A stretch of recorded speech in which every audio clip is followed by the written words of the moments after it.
ഒരു ദിവസം ജോലി കഴിഞ്ഞ് വീട്ടിൽ വരുമ്പോ പെങ്ങൾ പറഞ്ഞു, എടാ നമുക്ക് മീറ്റിങ്ങിന് പോവാം. ആലുവയിൽ ഒരു മീറ്റിംഗ് നടക്കും.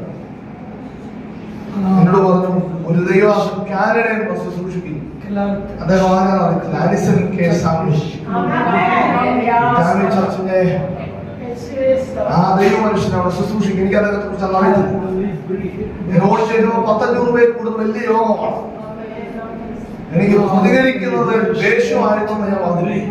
അച്ഛൻ വിശ്വാസത്തിൽ വന്ന് ശരിക്കും അനുഭവമായപ്പോ പ്രതികരിക്കാതിരിക്കുന്നത് കാണുമ്പോൾ ദേഷ്യമായി. കഥ തിരിഞ്ഞില്ലേ? ഇത് കഥ തിരിയുമ്പോൾ ആ വാക്ക് ഇവിടെ കിടന്നിങ്ങനെ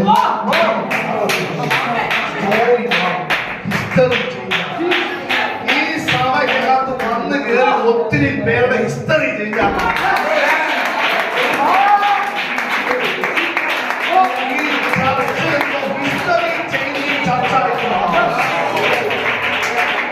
പട്ടണത്തിൽ ഒരുപാട് പേരുടെ ഹിസ്റ്ററികളെ ചേഞ്ച് ആക്കുന്ന ചർച്ചയായിട്ട് കർത്താവ് മാറ്റുന്നതായി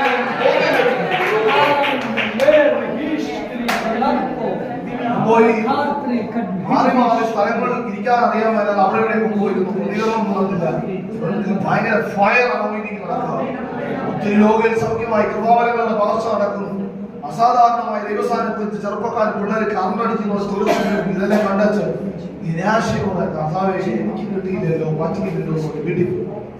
നിരാശപ്പെട്ട് വീട്ടിൽ പോയി പെങ്ങളുടെ വീട്ടിൽ കിടക്കുന്ന ദിവാനെ തുടങ്ങി ഹോളിൽ കിടന്നുറങ്ങിയിട്ട് രാവിലെ ആരോ തട്ടി ഉണർത്തുന്ന പോലെ എന്തോ ഒന്ന് വിളിച്ചു പറഞ്ഞു എഴുന്നിട്ടു. വിളിച്ചു പറഞ്ഞ എന്തോ വാക്ക് പെങ്ങള് കേട്ടിട്ട് പറഞ്ഞു, നീ ഇന്ന് ജോലിക്ക് പോകണ്ട, നമുക്ക് മീറ്റിങ്ങിന് പോകാം, കർത്താവ് തന്നെ ആവശ്യം.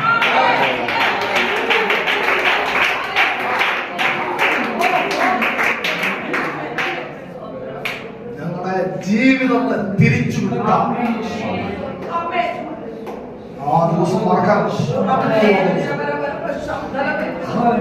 മീറ്റിങ്ങിന് പോയി. ഫ്രണ്ടിൽ പോയി ഒരു 3 റോയ്ക്ക് മാറിയിരിക്കാം. ദൈവവാസ പ്രസംഗിക്ക് എനിക്ക് അനുസംഭാഷണം ആരാണെന്ന് എനിക്കറിയത്തില്ല. ഇദ്ദേഹത്തെ ദൈവം ഉപയോഗിക്കുന്ന വിധം എനിക്കറിയത്തില്ല. ഞാൻ ഇവിടെ നിന്ന് ഇത് കേട്ടോ മെസ്സേജോ കേട്ടും മനസ്സിലാകത്തില്ല. കാരണം ബൈബിൾ വായിച്ചു വരുന്നേ ഉള്ളൂ. പുറപ്പാട് പുസ്തകം വരെ ആ സമയത്ത് വായിച്ചു. പക്ഷെ ഓരോ എൻകൗണ്ടറുകളുടെ ഭാഗം വായിക്കുമ്പോഴും കർത്താവ് എനിക്ക് വേണമെന്ന് പറഞ്ഞു ദൈവത്തോട് ചോദിക്കുന്ന സ്വഭാവം. അബ്രഹാമിനോട് ദൈവം സ്നേഹിതനെ പോലെ സംസാരിക്കുന്നു പറയുമ്പോൾ കർത്താവ് എനിക്ക് വേണമെന്ന് പറയും, എന്നോട് സംസാരിക്കുന്നു പറയും. മോശയോട് അഭിമുഖമായി സംസാരിച്ചെന്ന് പറയുമ്പോൾ കർത്താവ് എനിക്ക് അങ്ങനെ വേണമെന്ന് പറയും. അവൻ പാറയുടെ കുളത്തിൽ എന്ന് പറഞ്ഞതുപോലെ ഞാൻ കർത്താവിനോട് ചോദിക്കും, കർത്താവ് എനിക്ക് വേണം, എനിക്ക് കാണണം, ഇങ്ങനെയൊക്കെ പറഞ്ഞ് ശടിക്കുന്ന ഒരു സ്വഭാവം ഉണ്ടായിരുന്നു.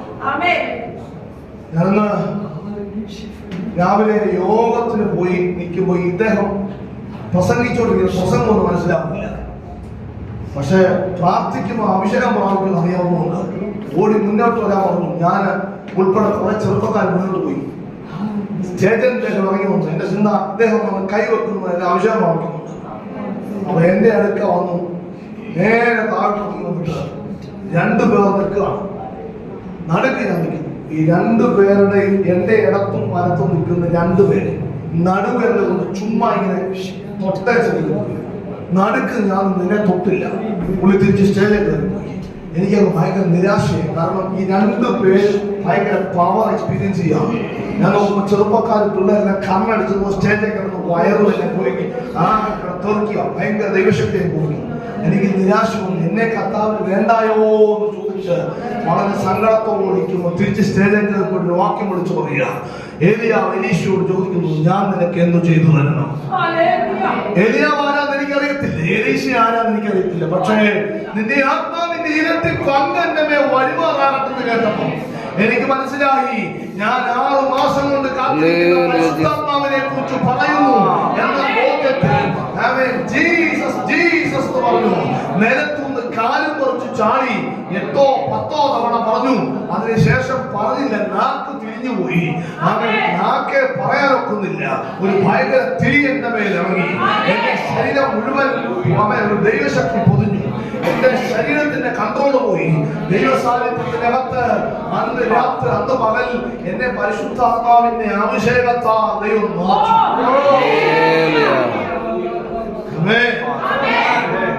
വിശ്വാസത്തിൽ വന്ന് രക്ഷിക്കപ്പെട്ടെങ്കിലും സ്നാനപ്പെട്ടെങ്കിലും എന്റെ ഉള്ളിൽ അങ്ങോട്ട് എല്ലാവരെയും ഉൾക്കൊള്ളാൻ മാറ്റത്തില്ലാത്ത ഒരു സാധനം ഉണ്ടായിരുന്നു. ആ സാധനം പൊട്ടിയത് എനിക്കങ്ങനെ എല്ലാവരോടും സ്നേഹമായി, എല്ലാവരും ഒന്നാമത്തെ ചിന്ത വന്നേ. ഞാൻ തിരിച്ചു വീട്ടിൽ പോയി വൈകിട്ടത്തെ മീറ്റിങ്ങിന് വന്നു. ഫയറായി അവൻ വീണ്ടും തുള്ളിച്ചാടി കർത്താവിനെ സന്തോഷിച്ചു തിരിച്ചുപോയി. വീട്ടിൽ ചെന്ന് രാത്രി പ്രാർത്ഥിക്കാൻ ഇരിക്കുമ്പോ നിങ്ങളും പിള്ളേരും എഴുന്നേറ്റ് പോയി പ്രാർത്ഥന കഴിഞ്ഞ് അളിയൻ മോളി ബാൽക്കണിന്ന് കണ്ടോണ്ടിരിക്കുക. പുള്ളി ഒരു അല്പം ബുദ്ധിപരമായി ചിന്തിക്കുന്ന ആളാണ്. ഞാൻ താഴെ ഇരുന്ന് എനിക്ക് എഴുന്നേറ്റ് പോകാൻ പറ്റുന്നില്ല. ദൈവസാന്നിധ്യത്തെ പൊതിഞ്ഞു നിൽക്കുക. യേശുവിനെ കാറ്റടിക്കുന്നത് പോലെ, ഇരുമ്പും കാന്തോ പിടിക്കുന്ന പോലെ ശരീരം മുഴുവൻ പൊതിഞ്ഞു നിൽക്കുന്ന ദൈവശക്തി എനിക്കറിയാം. എനിക്ക് കണ്ണു തുറക്കാൻ പേടിയാ. കാരണം കണ്ണു തുറന്ന സാന്നിധ്യം പോകുമെന്നുള്ള പേടിയുണ്ട്. കണ്ണു തുറക്കാൻ വയ്യ. നോക്കുമ്പോൾ കർത്താവ് എന്നെ കൊണ്ട് ചെയ്യിപ്പിച്ച് ഞാൻ സത്യമായി നിങ്ങളോട് പറയാം. ആമേൻ. ഇത് ഞാൻ പറയുമ്പോ നിങ്ങൾ വിശ്വസിക്കുന്നത് നിങ്ങളുടെ പേരിൽ, നിങ്ങളുടെ തലമുറ മേലൊക്കെ ഇങ്ങനത്തെ അനുഭവങ്ങളെ പരിശുദ്ധമാ. ഞങ്ങൾ പോയിടത്തെല്ലാം അങ്ങനെയുള്ള മാനിഫെസ്റ്റേഷൻ ദൈവത്തെ വിശ്വസിച്ചയാളാണ്. ആമേൻ. അന്യഭാഷ എന്താണെന്ന് അറിയത്തില്ല. ആമേൻ. ഒന്നും പുതിയ നിമിത്തി വായിച്ചിട്ടില്ല. പക്ഷെ ഭയങ്കര കൊതിയാണ്, ആഗ്രഹം ചിരുന്നപ്പോ കൊച്ചു കുഞ്ഞുങ്ങളെ അക്ഷരം പഠിപ്പിക്കുമ്പോ സ്ലേറ്റ് എഴുതിപ്പിക്കുന്നത് പോലെ പരിശുദ്ധാത്മാവിനെ കൊണ്ട് ഹിന്ദി, സംസ്കൃതം സാമ്യമുള്ള ഭാഷകളിലെ അക്ഷരം പോലെ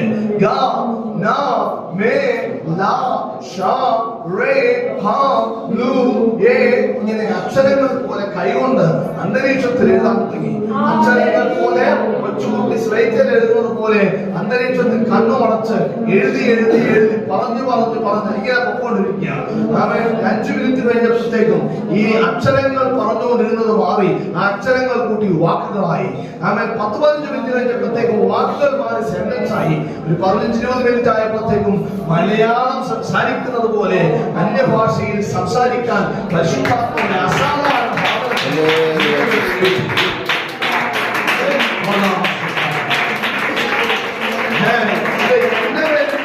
സാധനങ്ങളല്ല, ഇത് എല്ലാവർക്കും കിട്ടാവുന്ന കാര്യമാണ്.